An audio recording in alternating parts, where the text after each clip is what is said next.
Okay, let's unpack this. Welcome to the deep dive. Hey there.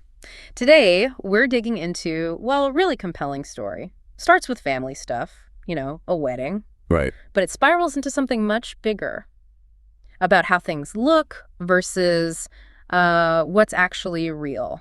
Integrity. Yeah, and the source for this one, it's this great personal account. We got it from a transcript off the Reddit Tales Revealed YouTube channel. Ah, okay. And our goal here really is to see how this whole carefully built image, how easily it can just poof, fall apart when the truth hits. Right, when reality checks in. Exactly. The consequences can be pretty spectacular. Well, let's meet Savannah Blake. She's, early 30s, describes herself as pretty normal. Yeah, works, pays bills, likes a laugh, standard stuff. But her family, they have this thing about being classy, especially her Aunt Cheryl. Oh, yeah.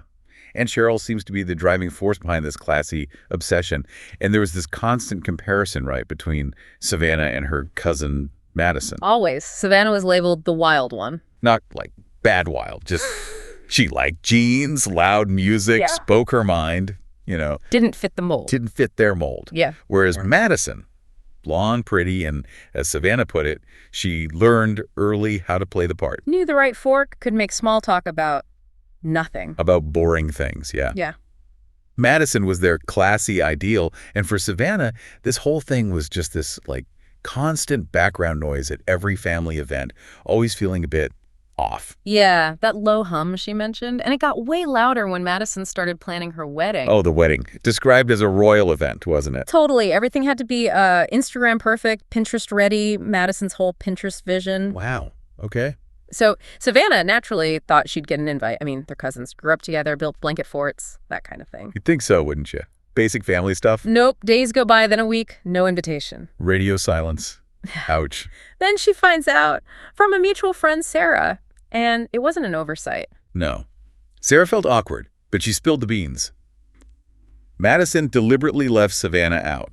Why? Because, get this, Savannah didn't fit the vibe, didn't fit the Pinterest vision thing. She just wasn't classy enough. Oh, that's brutal. Yeah. From your own cousin? Right. Savannah said she felt judged, excluded, disposable. A stain on their perfect picture really hit her hard. I can imagine that feeling of not being good enough for your own family. Ugh. Yeah. So picture Savannah feeling pretty down about all this. And she happens to mention the wedding drama, just casually, Yeah. to a guy named Mark Daniels. Okay. And here's Mark. He's the son of Mr. Daniels. Now, Mr. Daniels is this successful businessman, owns event venues, and he's also kind of a mentor to Savannah. Okay. A helpful connection, maybe. You have no idea. This is where it gets wild. Savannah mentions the wedding venue name, Lakeside Manor. And Mark's eyes is wide, and he goes, wait, Lakeside Manor. My dad owns that place. No way. Yes, wait. Of all the venues, they picked one owned by her mentor's dad. Small World doesn't even cover it. Seriously. You couldn't make this up. So what happens then? Mr. Daniels hears about this. Yep. Mark tells his dad. And Mr. Daniels, being the supportive guy he is, calls Savannah a couple of days later just to check in. Must have been a bit awkward for Savannah. She said it was, yeah. But she told him the whole story. The exclusion, Madison, the whole classy enough comment. Mr. Daniels just listened quietly. Okay. Taking it all in. Exactly. Mhm. But then, a few days later, he calls her back. And his tone is completely different. Serious. Firm. Uh-oh. What did you find? This is the kicker. He'd looked into the booking. Madison and her fiancé, Brad, they'd gotten a special rate, a big discount, by applying as, wait for it, family and friends of business associate Savannah Blake. What, they used her name, the person they excluded, They listed her as the contact person who referred them, claimed they were close family. after saying she wasn't classy enough for the wedding. They use her name to get a discount. The audacity. Something else, isn't it? Yeah. And Mr. Daniels, he was not having it. He called it what it was, fraud. He's not wrong. Told Savannah they lied on a legal document. Used his goodwill, used her name to cheat the system. He said point blank, his businesses run on trust and honesty. Good for him. And he said he couldn't let it stand. Decision, terminate their contract immediately for fraudulent misrepresentation. Wow. So no wedding at Lakeside Manor. That's what he decided. The wedding, at least there, was off. Okay. Fast forward to the actual wedding day. Savannah's not there, obviously. What's she feeling? She described it as this strange mix of anxiety and morbid curiosity. wondering what's happening. Totally. Around midday, Mm-hmm. her phone starts blowing up. Texts, calls from family members who were at the venue. Chaos is breaking out. Oh, boy. Her mom gets through first, sounded completely panicked. Yeah. Tells Savannah it's absolute chaos. People are arriving for the ceremony. And And the venue staff are announcing the event is canceled due to fraud. my God, in front of everyone. Right as guests are arriving. And then Mr. Daniels himself shows up. Calm, composed, apparently. What did he say? Laid it out clearly. Yeah. Contracts void. Why? Because they lied about their relationship to Savannah Blake to get a discount. Used her name without permission for financial gain. Called it deceitful. Wow, Yeah. just laid bare. How did Madison and Aunt Cheryl react? Predictably. Madison had a full-blown meltdown, still in the dress, screaming, crying, mascara everywhere, the whole 9 yards. And the aunt? Aunt Cheryl, furious, arguing, denying everything, even with the proof right there. Unbelievable. What about the groom, Brad? Ah, Brad. This part's kind of fascinating. He was standing off to the side, looked pale, didn't shout, didn't argue. Gets watched. Just watched it all implode.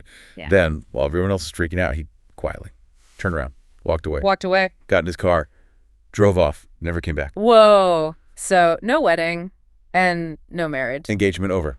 Done. Just like that. Man, the fallout must have been immense. Oh, you bet. The story spread like wildfire. Family, friends, everyone heard the real reason the wedding got canceled. Not some venue mix-up. It was fraud with Savannah's name right in the middle of it. Exactly. And suddenly the whole narrative flips, right? How so? Well, it wasn't Savannah the wild one causing trouble anymore. Now it was Madison and Cheryl who got caught. Dishonest, manipulative, their whole classy act just shattered. Karma, maybe. Maybe. Savannah even started getting apology texts from extended family, people who probably, silently agreed with the whole not classy enough thing before. That's a huge shift. So this whole idea of classy, it really got turned on its head. Completely. It really throws into sharp relief the difference between, like, fake class just putting on a show and actual integrity, which is about what you do, not just how you look. So where did Savannah land after all this? Was she, celebrating? Not really celebrating. No, she described feeling peaceful. A few days later, she was at this little lakeside cabin she runs sometimes. Just getting away from the drama. Totally. Just sitting on the porch, comfy pants, nice glass of wine, looking at the water. No need to pretend. This is pretty good. And she posted a picture online. Just her view, the lake, her wine glass. Simple. What was the caption? Perfect, really. It just said, turns out class isn't about the dress code. Boom. Mic drop. Pretty much. She said that was her moment of clarity. Realizing true class isn't about acting a certain way or expensive stuff or fitting some perfect mold. What is it then for her? It's about being honest, Yeah. being kind, being yourself. And she saw the wedding implosion not as revenge, but just the natural result. Build your world on lies and appearances, going to crumble. Wow. Okay. So wrapping this up, what's the big takeaway for you listening? I mean, it's a stark reminder, isn't it? This gap between looking good and being good. Yeah, that curated image versus actual integrity and how lies eventually just catch up, often spectacularly. It totally redefines what classy could even mean. It really does. And maybe that's the question to leave everyone with. How much do we, in our own lives, value that genuine character over the perfect-looking facade? Right. What does classy really mean to you? Something to think about, definitely, after hearing Savannah's story.